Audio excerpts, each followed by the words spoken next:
मैं डॉक्टर पंकज तिवारी। हमारे YouTube channel NIT school of mathematics में आप सभी का स्वागत है। स्टूडेंट, हम यहाँ डिस्कस कर रहे हैं लाप्लास ट्रांसफॉर्म और लाप्लास ट्रांसफॉर्म पर गाइस हम आपके सामने लेके आए हैं पार्ट थर्ड।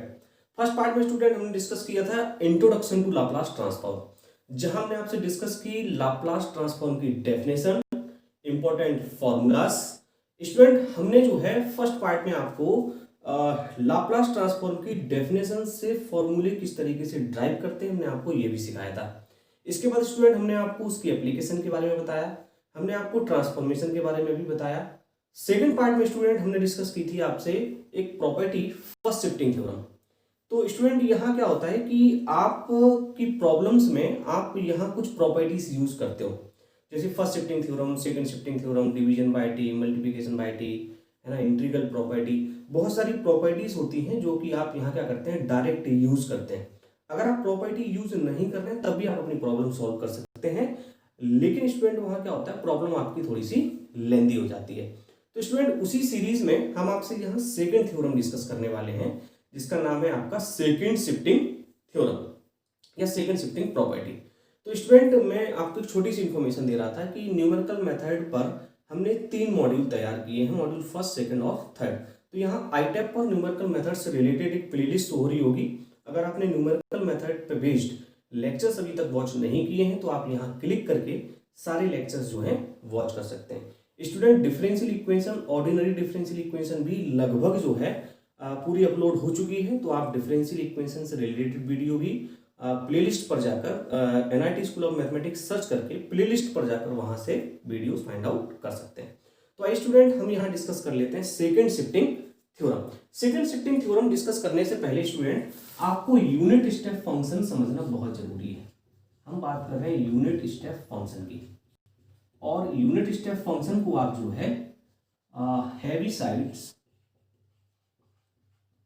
यूनिट फंक्शन भी बोलते हैं। क्लियर है? तो यूनिट स्टेप फंक्शन क्या होते हैं स्टूडेंट, जैसे कि H of T minus A is equal to, यहाँ 2 वैल्यू होती हैं, ध्यान रखना अपन को, यहाँ केवल 2 वैल्यू होती है, 1 होता है और एक 0 होता है। 1 हमेशा कब होगा, जब t is greater than a हो, और 0 कब होगा, जब हमेशा t इज लेस देन क्या हो, a हो। यहाँ स्टूडेंट हमें एक चीज याद रखनी है, ये a क्या होता है हमारा, इस कंडीशन में होता है a जो है हमेशा यहाँ नॉन जीरो एलिमेंट होता है। क्या होता है स्टूडेंट, नॉन जीरो एलिमेंट। तो बहुत सिंपल है, केवल 2 वैल्यू होती है, या तो 0 होगी या 1 होगी, या 0 होगी या 1 होगी। 1 कब होगी, जब t is greater than a होगा। t का मान a से हमेशा क्या होना चाहिए, बड़ा होना चाहिए, वैल्यू आपकी क्या होगी, 1 होगी। और अगर वैल्यू छोटी होगी तो हमेशा उसकी वैल्यू क्या होगी, 0 होगी। तो इसी यूनिट स्टेप के कॉन्सेप्ट पर ही हमारा सेकंड शिफ्टिंग प्रॉपर्टी क्या करती है, वर्क करती है। तो स्टूडेंट यहाँ जो है हम सबसे पहले आपको सेकंड शिफ्टिंग थ्योरम की स्टेटमेंट बताएंगे, देन हम उसको आपको प्रूव करके दिखाएंगे। तो स्टूडेंट यहाँ देख लेंगे, इसका स्टेटमेंट जो होगा, हमारी थ्योरम का जो स्टेटमेंट होगा वो क्या होगा, if Laplace transform of F T is equal to F S. Student जब भी स्टार्ट करेंगे हम थ्योरम, कहां से स्टार्ट करेंगे, इनिशियल से। इनिशियल मतलब ये डेफिनेशन है किसकी, लाप्लास ट्रांसफॉर्म की। किसी फंक्शन का लाप्लास ट्रांसफॉर्म अगर हम निकाल रहे हैं तो वो क्या होगा, एफ एस होगा। एंड अब स्टूडेंट यहाँ क्या है, एक नया फंक्शन है, हमें क्या नया फंक्शन दिया है, जीटी दिया है, और GT is equal to condition दी है, ये देखिए आपके यूनिट स्टेप फंक्शन दिए हैं। क्या दिए हैं, F of T minus A, 2 value दी है। कब दी है, जब t is greater than a है, और यहाँ वैल्यू 0 दी है, कब, जब t is less than a। Clear student? तो यहाँ जो है आपको Laplace transform of F T is equal to F S दिया है, और एक नया फंक्शन जीटी दिया है जिसकी वैल्यू क्या होगी, ये होगी। देन वो कह रहे हैं कि तब अगर हमें लाप्लास ट्रांसफॉर्म इस नए फंक्शन का निकालना हो, जीटी का निकालना हो, तो लाप्लास ट्रांसफॉर्म क्या होगा। देखिए जीटी जो है किस पे डिपेंड है, फंक्शन ऑफ टी पे, क्योंकि फंक्शन ऑफ टी पे डिपेंड है। तो Laplace transform of GT student होता है e की power minus A S into F S. बस यही होती है आपकी सेकंड शिफ्टिंग थ्योरम। तो वो ये कह रहे हैं कि लाप्लास ट्रांसफॉर्म ऑफ जीटी क्या होगा, e की power minus A S into F S. अब इसको प्रूव कैसे करेंगे स्टूडेंट, मैं आपको प्रूव करके दिखाता हूं। प्रूव करने के लिए आपको बेस की जरूरत होती है, बेस आपको दिया हुआ है, मतलब हमें यूज करनी है लाप्लास ट्रांसफॉर्म की डेफिनेशन। तो आप यहाँ 2 तरीके से लिख सकते हैं, गिवन भी लिख सकते हैं, और आप या तो ऐसा भी लिख सकते हैं, by the definition of Laplace transform. और लाप्लास ट्रांसफॉर्म की डेफिनेशन स्टूडेंट क्या कहती है, लाप्लास ट्रांसफॉर्म की डेफिनेशन कहती है कि Laplace transform of F T, जिस फंक्शन का लाप्लास ट्रांसफॉर्म निकालना होता है उस फंक्शन को हम क्या करते हैं e की पावर माइनस एच टी से मल्टीपल करा देते हैं और उसको इंटीग्रेट कर देते हैं विद द लिमिट 0 से इनफाइनाइट, और इसको हम क्या कहते हैं एफ एस भी कहते हैं। तो इसको हमने मान लिया स्टूडेंट इक्वेशन नंबर फर्स्ट। ये हमारी डेफिनेशन है किसकी, लाप्लास ट्रांसफॉर्म की। अब स्टूडेंट लेकिन हमें प्रूव क्या करना है, प्रूव तो हमें करना है Laplace transform of G T, लेकिन हमने डेफिनेशन से क्या ले लिया, Laplace transform of F T. तो हम यहाँ लिखेंगे नाउ हमें प्रूव करना है Laplace transform of G T, तो हम यहाँ Laplace transform of G T निकालेंगे। तो इसका मतलब ये है कि अगर एफ टी का लाप्लास ट्रांसफॉर्म लिया तो एफ टी का मल्टीपल कराया, अगर हम जी टी का लाप्लास ट्रांसफॉर्म ले रहे हैं तो क्या करेंगे, जी टी का मल्टीपल कराएंगे। तो इसको स्टूडेंट हम लिख सकते हैं 0 से इनफाइनाइट e की power minus H T G T into D T. अब स्टूडेंट इस फंक्शन को 0 से इनफाइनाइट फंक्शन को हमें क्या करना है, ब्रेक करके लिखना है। ब्रेक करके क्यों लिखना है, क्योंकि हमें गिवन है G T is equal to, कब जब t is less than a तो वैल्यू 0 है, t is greater than a तो वैल्यू क्या है f of t minus a। तो इससे हम क्या कर सकते हैं, इसको ब्रेक कर सकते हैं। जब स्टूडेंट आप इसको ब्रेक करोगे तो इसको लिख सकते हो 0 से a e की power minus H T G T और डी टी प्लस, अब देखिए 0 से a लिया, अब हम a से क्या लिख सकते हैं, इनफाइनाइट ले सकते हैं। तो इसको देखो दो पार्ट में ब्रेक हो गया, 0 से इनफाइनाइट तो हो गया 0 से इनफाइनाइट। तो ये डेफिनेट इंटीग्रल की प्रॉपर्टी है ना, उससे आप क्या कर सकते हैं, इसको ब्रेक कर सकते हैं, G T into D T. अब स्टूडेंट यहाँ वैल्यू देख लीजिए कि 0 से a, मतलब ये वैल्यू कैसी दी है आपको, लेस देन a दी है, और हमेशा वैल्यू लेस देन a अगर होगी t की तो वैल्यू क्या होगी, 0 होगी। तो यहाँ हमने वैल्यू 0 रख दी, प्लस देखिए a से इनफाइनाइट, तो ये देखो वैल्यू क्या हो गई, ग्रेटर देन a। देखो greater than a, t is greater than a, तो यहाँ क्या हो गई, greater than a, greater than a हो गई तो वैल्यू क्या होगी, f of t minus a, किसकी होगी, gt की। तो हम gt की जगह क्या रख देंगे, f of t minus a, तो हो जाएगा e की power minus H T f of t minus a into D T. अब स्टूडेंट आपको क्या करना है, इसको करना है सॉल्व, इसको सॉल्व करके इसका इंटीग्रेशन निकालना है। तो सॉल्व करने के लिए स्टूडेंट आपको क्या करना पड़ेगा, आपको t माइनस a को कुछ लेट करना पड़ेगा। तो स्टूडेंट हम यहाँ क्या कर लेते हैं, हम लेट कर लेते हैं कि t minus a is equal to X. जब हम लेट करते हैं तो डिफरेंशिएशन भी करते हैं, इसका डिफरेंशिएशन हो जाएगा dt is equal to dx। और स्टूडेंट आपको मालूम है जब हम लेट करते हैं तो लिमिट भी चेंज होती है, क्यों, क्योंकि अभी फंक्शन t का दिया है तो लिमिट t की होगी, लेकिन हमने फंक्शन x का ले लिया तो आप लिमिट, हमें नई लिमिट किसकी आएगी, x की। तो लिमिट चेंज कैसे होती है, यहाँ देखिए आप लिमिट, लोअर लिमिट a दी है, किसकी लिमिट है, t की, तो t की जगह आप a रखो तो a minus a is equal to X, तो x इक्वल टू क्या मिलेगा, 0। इसका मतलब है कि x की जो अब लिमिट आएगी वो क्या होगी, 0, लोअर लिमिट। ठीक है, अपर लिमिट आप इनफाइनाइट रखो t की जगह, infinite minus a is equal to X, तो इनफाइनाइट में से a माइनस होगा तो इनफाइनाइट ही होगा, अपर लिमिट हो जाएगी आपकी इनफाइनाइट। आप देखिए e की पावर माइनस एच टी, तो e की पावर माइनस एच टी का फंक्शन तुमने खत्म कर दिया, तो t की जगह हम यहाँ से लिख सकते हैं x प्लस ए, तुमने लिख दिया x प्लस ए, और f ऑफ t माइनस ए की जगह हमने लिख दिया x, और dt हमारा हो गया था dx। तो स्टूडेंट ये जो है चेंज होकर आपका फंक्शन बना ये। अब स्टूडेंट ये जो फंक्शन बना है तो इसको आप देखिए इस तरीके से लिख सकते हैं, e की पावर माइनस एस एक्स और e की पावर माइनस एस ए लिख सकते हैं ना, s का जब अंदर मल्टीप्लाई हो, और इसको e की पावर माइनस एस ए या ए एस को आपने क्या किया, बाहर ले लिया, और 0 से इनफाइनाइट e की पावर माइनस एस एक्स और F x into D x. तो स्टूडेंट आप इसको अगर इक्वेशन फर्स्ट से देखो तो ये डेफिनेशन है, लेकिन यहाँ x दिया है और यहाँ क्या दिया है, आपको t दिया हुआ है। तो आपको मालूम है डेफिनेट इंटीग्रल की प्रॉपर्टी से आप इसको ऐसे भी लिख सकते हो, e की पावर माइनस ए एस, और इसको लिख सकते हो e की power minus H T F T और डी टी। मतलब आप वेरिएबल को क्या कर सकते हो, चेंज कर सकते हो। और स्टूडेंट बाय इक्वेशन फर्स्ट से क्या करेंगे आप, e की power minus H T F T D T को क्या लिख सकते हैं, फंक्शन ऑफ s। तो यहाँ लाप्लास ट्रांसफॉर्म हम क्या निकाल रहे थे, जी टी। देखिए लाप्लास ट्रांसफॉर्म जी टी चल रहा था, तो आपका क्या हो जाएगा e की पावर माइनस ए एस, और इस पूरे को आप डेफिनेशन से क्या लिख सकते हैं, फंक्शन ऑफ s, और ये हो जाएगा एफ एस। तो हैंस प्रूफ, आपने स्टूडेंट यहाँ क्या किया, आपने अपनी थ्योरम को प्रूव किया। तो आप समझ गए कि हमें थ्योरम्स को किस तरीके से प्रूव करना है। हमेशा आपको लाप्लास ट्रांसफॉर्म की डेफिनेशन लेना है, इसको दो पार्ट में ब्रेक कर देना है, फिर आपको जो भी फंक्शन दिया होगा उसकी हेल्प से इसकी वैल्यू पुट कर देनी है, देन इसको सॉल्व कर लेना है। तो स्टूडेंट इसी तरीके से आपको अपनी प्रॉब्लम भी क्या करनी है, सॉल्व करनी है। तो आई होप आपको ये प्रूविंग समझ में आई होगी।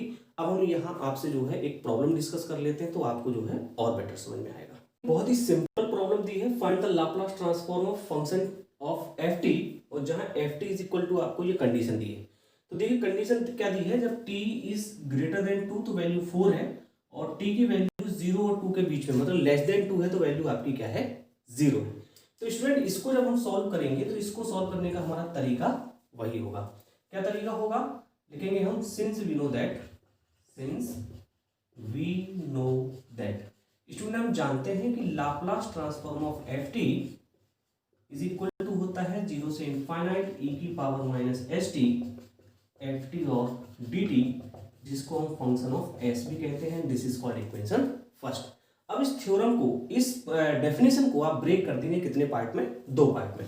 कैसे ब्रेक होगी, आप ब्रेक कर देंगे, एक तो होगा आपका 0 से 2 e की power minus S T F T और डी टी, क्योंकि यहाँ a की वैल्यू आपको क्या दी है, 2 दी है, और प्लस दूसरा पार्ट आप लिख देंगे 2 से इनफाइनाइट e की power minus S T F T और डी टी।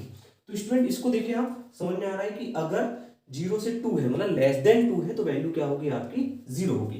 तो स्टूडेंट ये वैल्यू आपकी 0 होगी, और ये जो है आपकी ग्रेटर देन जो 2 है उसमें आपकी देखिए फंक्शन ऑफ t की जो वैल्यू है वो क्या दी है आपको, 4 दी है। तो आप यहाँ लिखेंगे 4 इंटू डी टी। तो स्टूडेंट इसको आप लिख सकते हैं, Laplace transform of F T is equal to, देखिए आप ये 4 आपने बाहर लिया और ये आपने इसको इंटीग्रेट किया तो होगा e की power minus S T divided by minus S, और लिमिट होगी 2 से इनफाइनाइट। अब स्टूडेंट्स को आप सॉल्व कर रहे हैं तो हो जाएगा माइनस का 4 अपॉन एस, ये हमने बाहर ले लिया। अब आप लिमिट पुट कर रहे हैं तो अपर माइनस लोअर, अपर रखेंगे तो e की power minus infinite minus e की पावर, और t की जगह 2 रखेंगे तो होगा माइनस का 2s।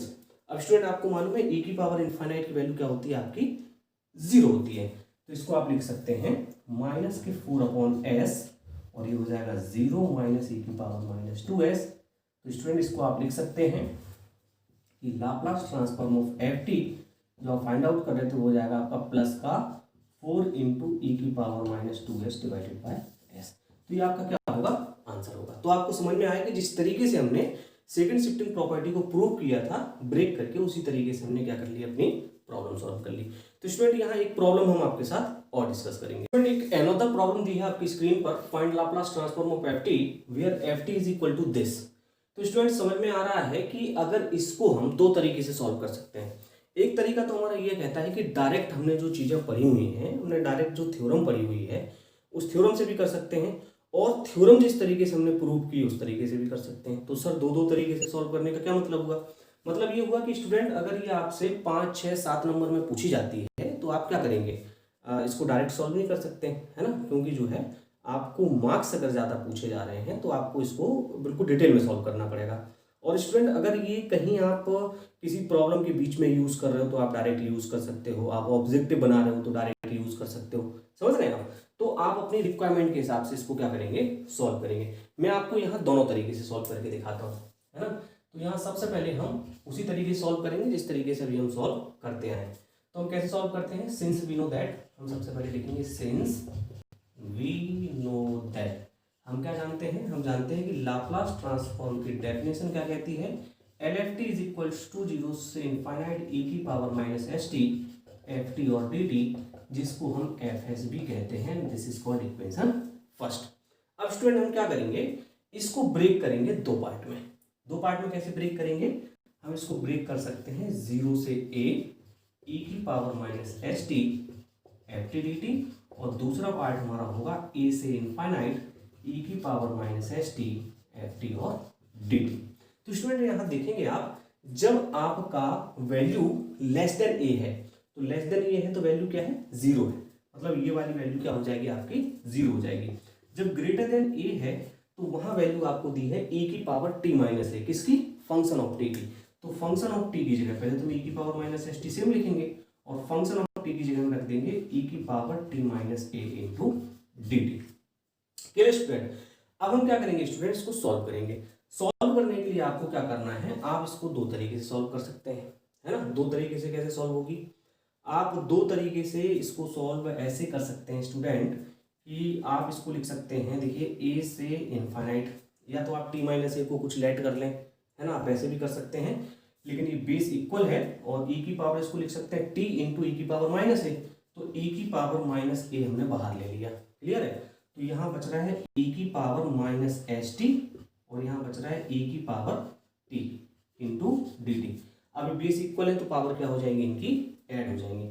इसको हम लिख रहे हैं e की पावर माइनस ए और a से इनफाइनाइट, और ये हो गया e की पावर माइनस s और ये t है तो s plus one into T into D T. हम ऐसा लिख सकते हैं e की पावर माइनस, तो e की पावर माइनस s और माइनस का वन नहीं, लेकिन ये प्लस वन है तो यहाँ क्या होगा, माइनस होगा, है ना, क्योंकि माइनस s और प्लस वन इंटू टी।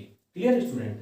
तो अब इसको जो हम लिख सकते हैं कैसे, e की पावर माइनस ए, देखिए हमने सेम लिखा, और इसको हम क्या कर रहे हैं, इंटीग्रेट कर रहे हैं, तो ये लिखा है e की पावर माइनस एच टी, तो इसको इंटीग्रेट करेंगे तो इंटीग्रेशन हो जाएगा e की power minus S minus one into T, same होगा, और डिवाइड में क्या आ जाएगा आपका, माइनस का एस माइनस वन, और लिमिट आपको क्या दी है, ए से इनफाइनाइट, तो हमने ए से इनफाइनाइट क्या रख दी, लिमिट रख दी।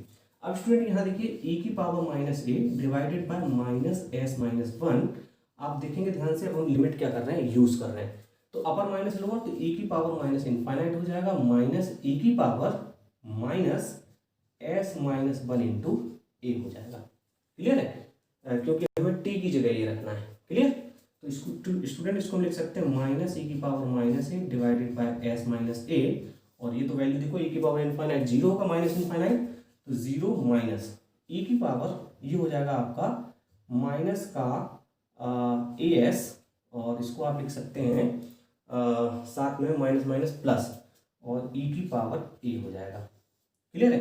तो अब स्टूडेंट इसको क्या करें, मल्टीपल कर दें, तो माइनस माइनस प्लस हुआ, और e की पावर ए और e की पावर माइनस से कैंसिल हुआ, इसको लिख सकते हैं e की power minus A S divided by S minus one.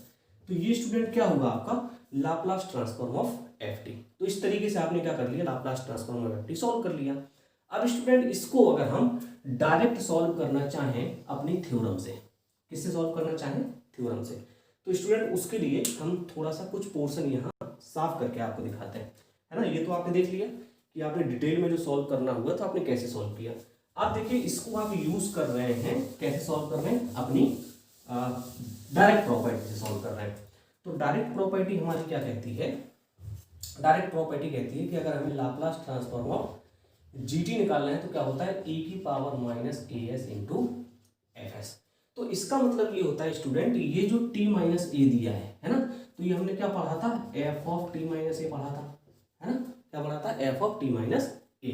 तो यह जो है स्टूडेंट आप f ऑफ t माइनस ए पढ़ा था, है ना। तो इसका मतलब ये है कि t माइनस ए, तो a की वैल्यू तो यहाँ देखो a है, तो ये मतलब लिखा हुआ है e की पावर t। अगर हम फंक्शन की बात करें तो वो है e की पावर t, और यहाँ ये क्या है कि एफ एस। तो सबसे पहले आप फंक्शन ऑफ टी आपको जो दिया है वो दिया है e की पावर t इस प्रॉब्लम में, और इसका आपको लाप्लास निकालना है e की पावर t का। तो e की पावर t का लाप्लास ट्रांसफॉर्म क्या होता है, हमने आपको बताया था कि e की पावर ए टी का लाप्लास ट्रांसफॉर्म होता है 1 अपॉन एस माइनस ए। तो आप e की पावर t का लाप्लास ट्रांसफॉर्म ऑफ e की पावर t जब आप निकालेंगे तो आपको क्या मिलेगा, 1 अपॉन एस माइनस वन। तो आपका Laplace transform of E T क्या हुआ, 1 अपॉन एस माइनस ए, या इसको आप क्या बोल सकते हैं, एफ एस। तो मतलब ये जो एफ एस है उसकी जगह तो आपको क्या लिखना है, 1 अपॉन एस माइनस ए। अब लिखा है e की पावर माइनस ए एस, तो e की पावर माइनस ए एस। अब a की जगह तो यहाँ देखो a दिया है, अगर कुछ और दिया होता, कुछ नंबर दिया होता तो हम वो लिख लेते, लेकिन यहाँ क्या दिया है, a दिया है तो हमने a लिख लिया। अब एफ एस की जगह हमने क्या निकाला, 1 अपॉन एस माइनस वन, तो हमने लिख दिया 1 अपॉन एस माइनस वन। तो ये जो है इसका लाप्लास ट्रांसफॉर्म डायरेक्ट आप थ्योरम से ये लिख सकते हैं। तो आपने अभी जो सॉल्व किया, देखिए क्या किया, e की power minus A S divided by S minus one, और हमने डायरेक्ट सॉल्व किया तब भी क्या रहा है, e की power minus A S into 1 upon S minus one. तो आप ये डायरेक्ट कर सकते हैं, लेकिन कब, जब आप इसको कहीं यूज कर रहे हो, और केवल आप 5, 6, 7 जिस यूनिवर्सिटी में जिस मैक्सिमम नंबर के हिसाब से पूछ रहे हैं, जैसे आरजीबी में अगर 7 नंबर में पूछ लिया तो आप 7 नंबर में इतना सा थोड़ी ना सॉल्व करोगे, है ना। उसके लिए आपको ये डिटेल सॉल्यूशन करना पड़ेगा। तो स्टूडेंट यहाँ हम आपको एक प्रॉब्लम और सॉल्व करके दिखाते हैं, तो आई होप आपको और अच्छे से समझ में आएगा। स्टूडेंट अब देखिए, आप एक अनदर प्रॉब्लम आपकी स्क्रीन पर दी है। नेक्स्ट थर्ड प्रॉब्लम है, find the Laplace transform of ft where ft is equal to this. बहुत ही इंपॉर्टेंट है, कई बार एग्जाम में पूछी जाती है। तो स्टूडेंट इसको जो है हम डायरेक्ट तरीके से पहले बनाते हैं, है ना। तो डायरेक्ट तरीके से बनाने के लिए देखिए, आप इसको लिखने का तरीका भी आप सीख लें, है ना। हम कैसे लिखेंगे, हम सबसे पहले इसको मान लेंगे कि let phi T is equal to sine T. हमने मान लिया, देखो हमें ये तो दिख रहा है यहाँ से कि हमें जो फंक्शन दिया है वो क्या दिया है, साइन टी दिया है। तो हमने मान लिया sine T is equal to क्या होगा, फाई टी होगा, एस टी होगा, कुछ भी मान लें, है ना। तो इसको हमने अगर साइन टी लिखा तो हम लिख सकते हैं देन। तब हम देखो फंक्शन ऑफ टी को हम कैसे लिख सकते हैं, हम फंक्शन ऑफ टी को लिख सकते हैं। देखिए इसको अगर हमने साइन टी लिखा तो ये हो जाएगा phi of T minus pi by three. कब, जब t is greater than pi by three होगा, और देखो t is less than pi by three होगा तो वैल्यू क्या होनी है, हमेशा जीरो होनी है। क्लियर है। तो यहाँ स्टूडेंट हम लिख रहे हैं now Laplace transform of phi T. अब देखिए हमारा फंक्शन क्या होगा, फाई टी। तो फाई टी मतलब क्या है, साइन टी। देखिए अभी तो हमने बताया आपको, तो हमने सबसे पहले क्या किया, साइन टी का लाप्लास ट्रांसफॉर्म ले लिया। आपको ये सब नहीं लिखना है तो आप मत लिखो, आप डायरेक्ट जो है ये मान के चलो कि फंक्शन आपको साइन टी दिया है और साइन टी का हम क्या निकाल रहे हैं, लाप्लास। और साइन टी का लाप्लास ट्रांसफॉर्म होता है 1 अपॉन एस स्क्वायर प्लस 1, क्योंकि हमने पढ़ा है साइन ए टी का लाप्लास ट्रांसफॉर्म होता है ए अपॉन एस स्क्वायर प्लस ए स्क्वायर। तो ए की वैल्यू 1 है तो 1 अपॉन एस स्क्वायर प्लस 1 का स्क्वायर। तो आपका Laplace transform of sine T क्या होगा, ये होगा। अब हम लिखेंगे now by using second shifting, now using second shifting theorem. अब स्टूडेंट सेकंड शिफ्टिंग थ्योरम हमारी क्या कहती है, सेकंड शिफ्टिंग थ्योरम कहती है कि Laplace transform of F T is equal to, अगर एफ एस है, हमने ये तो पढ़ा है, if Laplace transform of F T is equal to F S then and G T is equal to, तो हम क्या लिखते थे, सीधा सीधा हम बता रहे हैं e की power minus A S into F S, ये लिखते थे हम, है ना, e की power minus A S into F S. जब हम सेकंड शिफ्टिंग थ्योरम यूज करेंगे तो e की पावर माइनस ए एस तो आनी है माइनस ए एस, लेकिन a की जगह हमें क्या दिया है, पाई बाई थ्री, तो हम लिखेंगे पाई बाई थ्री इंटू एस। और एफ एस का मतलब है हमने अभी जो लाप्लास ट्रांसफॉर्म निकाला वो हमारा क्या होगा, एफ एस होगा। तो एफ एस की जगह हम रख देंगे 1 अपॉन एस स्क्वायर प्लस 1। तो इसका मतलब ये है कि हमें जो आंसर मिलेगा वो क्या मिलेगा, e की power minus pi S upon three divided by S square plus 1। तो ये आपका क्या होगा, डायरेक्ट आंसर होगा। क्लियर है। और ये सब आप नहीं लिखते, आप तब भी इसको सॉल्व कर सकते थे। ठीक है स्टूडेंट, अब आपको इसको डिटेल में सॉल्व करना है। तो डिटेल में सॉल्व करने के लिए आप इसको क्या करेंगे, आप लिखेंगे सिंस वी नो दैट, हम जानते हैं Laplace transform of F T is equal to sign of the integration zero से इनफाइनाइट e की power minus S T F T और डी टी। अब जीरो से इनफाइनाइट को आप ब्रेक करेंगे दो पार्ट में। दो पार्ट में कैसे ब्रेक होगा, देखिए आप पाई बाई थ्री दिया है तो एक ब्रेक होगा आपका जीरो से पाई बाई थ्री और दूसरा आप ब्रेक करेंगे पाई बाई थ्री से इनफाइनाइट। तो देखिए ये लेस देन आपका क्या हुआ, ये आपका जो है क्या हुआ, t की वैल्यू लेस देन हुई, तो ये वाली वैल्यू क्या हो जाएगी आपकी, जीरो हो जाएगी। और इस वाली वैल्यू में आप क्या करेंगे, ये मान रख देंगे sine T minus pi by three. अब इस t माइनस पाई बाई थ्री को आप क्या करेंगे, लेट कर लेना। जैसे हमने जब आपको प्रूव करके दिखाया तो हमने आपसे कहा था कि t माइनस ए को हमने x मान लिया, तो आप t माइनस पाई बाई थ्री को यहाँ क्या कर लेंगे, x मान लेंगे और इसको सॉल्व कर लेंगे। तो स्टूडेंट आप यकीन मानिए बिल्कुल जिस तरीके से हमने प्रॉब्लम सॉल्व की थी उसी तरीके से आप इसको डिटेल में सॉल्व कर सकते हैं। और डायरेक्ट अगर हम प्रॉपर्टी यूज करके इसको सॉल्व कर रहे हैं तो आपका आंसर ये आएगा। और आप डायरेक्ट भी सॉल्व करेंगे तब भी आपको आंसर क्या मिलने वाला है, यही मिलने वाला है। तो आई होप स्टूडेंट आपको सेकंड शिफ्टिंग थ्योरम जो है समझ आई होगी कि किस तरीके से हमें सेकंड शिफ्टिंग थ्योरम यूज करनी है और प्रूव करनी है, किस तरीके से प्रूव करनी है, किस तरीके से हमें यूज करनी है। तो आई स्टूडेंट यहाँ मैं आपको कुछ अनसॉल्व प्रॉब्लम दे रहा हूँ जिनको आप सॉल्व करेंगे और अपने आप को इंप्रूव करेंगे। स्टूडेंट यहाँ आपकी स्क्रीन पर तीन प्रॉब्लम दी हैं जो कि बेस्ड है सेकंड शिफ्टिंग थ्योरम पर, है ना। Find Laplace transform of F T where F T is equal to A, F T is equal to A, F T is equal to A, है ना, मैंने डायरेक्ट लिख दी, है ना। तो ये तीन प्रॉब्लम्स हैं जो कि आपको सॉल्व करनी है और अपने आप को इम्प्रूव करना है। तो आई होप स्टूडेंट आप इनको सॉल्व करेंगे और अपने आप को इम्प्रूव करेंगे। स्टूडेंट आई होप आपको वीडियो पसंद आया होगा, आपको बाकी के लेक्चर्स भी पसंद आए होंगे। स्टूडेंट, अगर आपको वीडियो पसंद आ रहा है तो आप अपने दोस्तों के साथ शेयर जरूर करें, अपने कलीग्स के साथ शेयर करें। और हाँ, अगर चैनल आपने सब्सक्राइब नहीं किया है तो प्लीज़ चैनल भी सब्सक्राइब कर लें and keep watching the NIT school of mathematics. Thank you guys.